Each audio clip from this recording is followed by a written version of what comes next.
excellent conversation with President-elect Trump. It was wide-ranging. We talked about some of the organizational issues in setting up a White House. We talked about foreign policy. We talked about domestic policy. And as I said last night, my number one priority in the coming 2 months is to try to facilitate a transition that ensures our president-elect is successful. I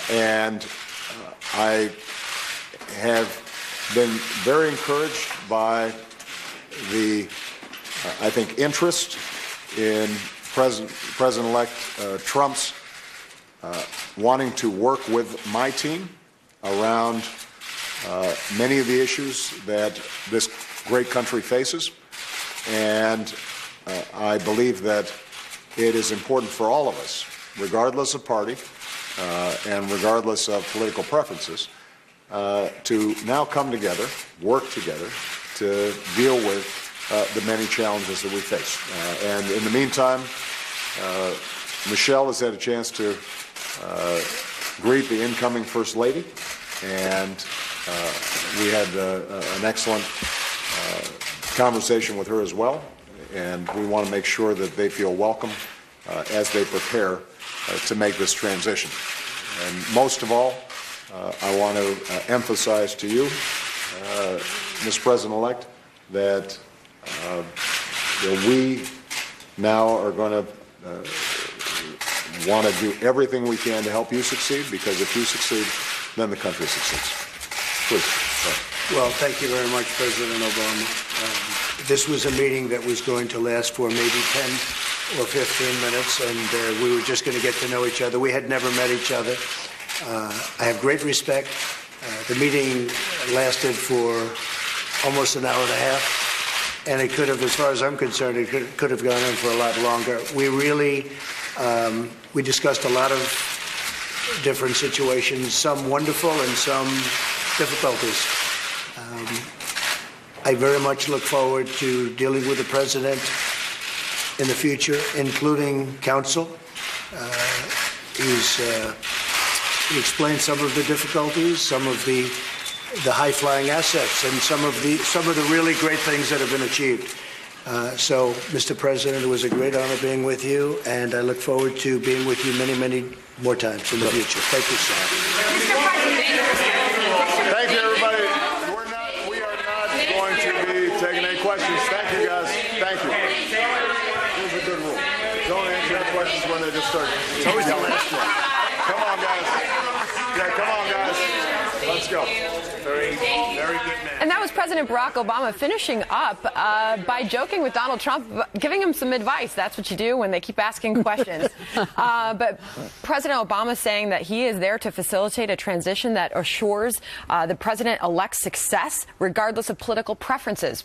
President Obama said, this is a time to come together. And then you heard from Donald Trump. He said the meeting was an hour and a half. He wished it was longer. He said he looks forward to dealing with the president in the future, and it was a great honor to sit down with him. Is this what you were looking for, Charlie Hurt? Well, you know, as a more conservative person, it's not gonna be a walk for conservatives. This is you know, we're going into uncharted waters. Donald Trump is going to negotiate, and it's going to, and luckily from my perspective, he has Republicans that he'll be negotiating with, but he is going to want to get things done, and that can be kind of terrifying. What did you make of that exchange, Lisa? I think it's positive. I mean, this is what the country needs. There's been so much division, and you especially look at the general election. So much hostility, so much anger, so much name-calling, so much divisiveness, and this is exactly what the country needs, I believe, is for the president to be respectful of Donald Trump and President-elect Donald Trump to be respectful of the president. And I also think give kudos to Hillary Clinton yesterday, because I actually appreciated her concession speech, and I think she struck the right tones, and she was an adult about it. And this is exactly what the country needs, is some healing. 15-minute meeting turned into 90 minutes, Julia Roginski. Are you happy with what you just heard? Yeah, I think it's the right tone. I think they both set the right tone. I hope that tone continues. Trump sounded a lot more statesmanlike today, and he did on his election night than I think we've heard, frankly, from either candidate during this election. So I'm hopeful that this tone will continue. Charlie, but as you were talking, what was interesting to me was it occurs to me that the most powerful people in Washington right now, besides obviously the president-elect, are people like John McCain, people like Lindsey Graham, because they can cut deals with Chuck Schumer on issues that they don't necessarily agree with Donald Trump on, and sway really the course of an election, the course of legislation in ways that I think they might not have the freedom to do if they had had a Mike Pence, for example, as president, or somebody whom they supported vociferously, or somebody with whom they ideologically agreed. So to me, John McCain, for example, just got a 6-year mandate. He now has really nothing to lose.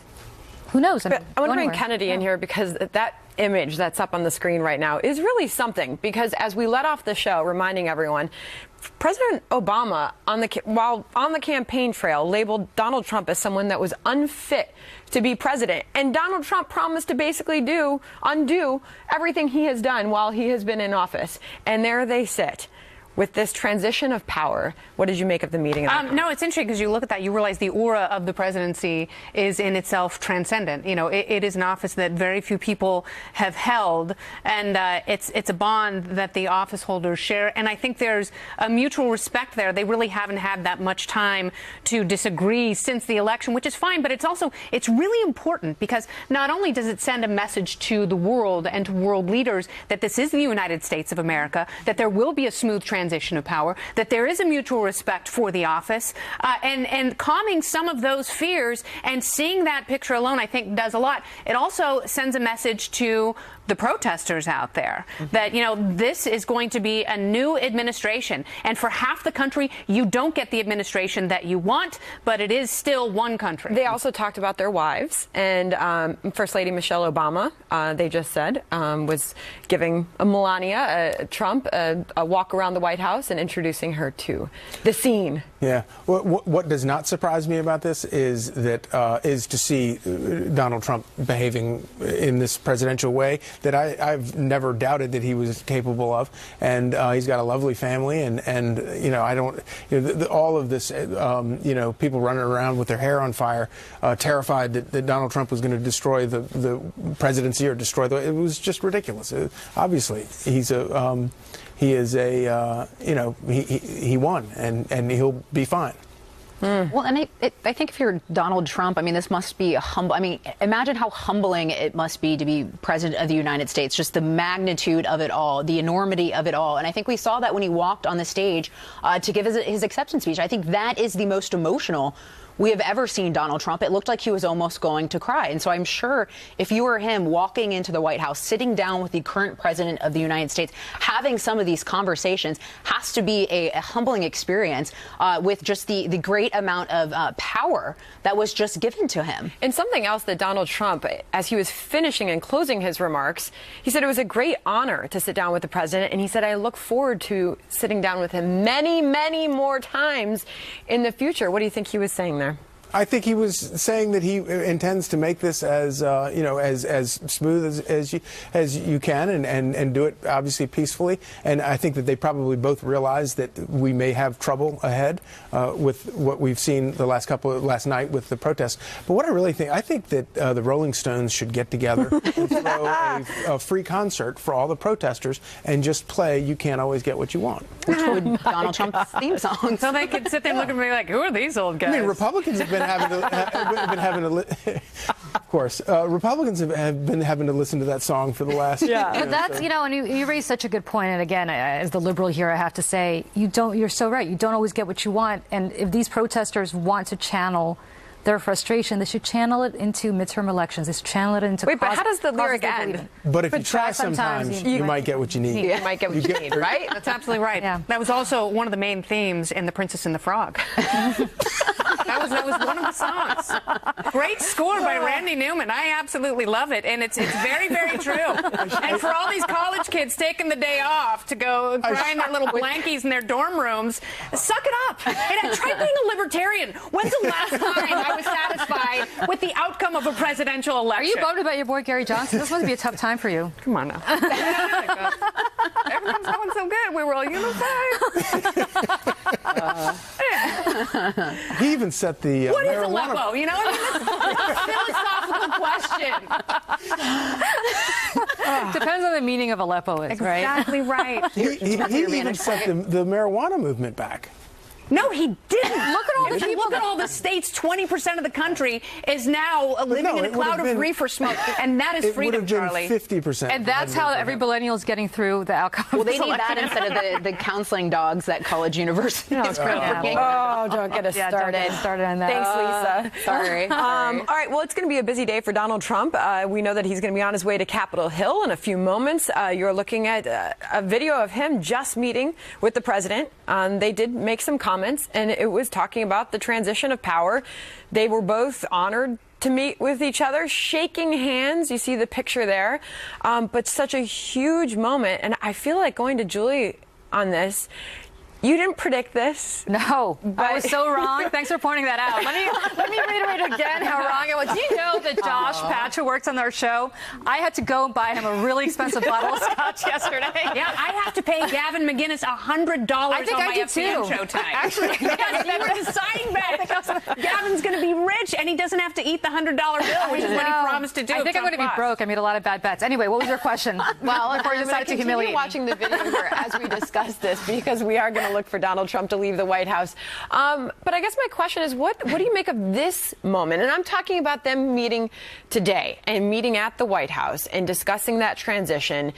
Is this a turning point for those who just have not been happy in the last day or so since this happened? No, because they're not going to be happy with his policies once he starts enacting them. But I do want to say this is the best example of why this is the greatest country in the world.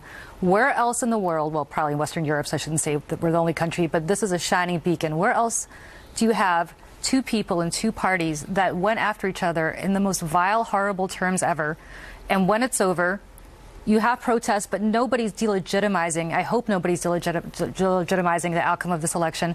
You have a about to be former president and incoming president sit down from different political parties who savaged each other for many years, talk about the transition of power and a peaceful transition of power. Kennedy, you nailed it when you said that earlier.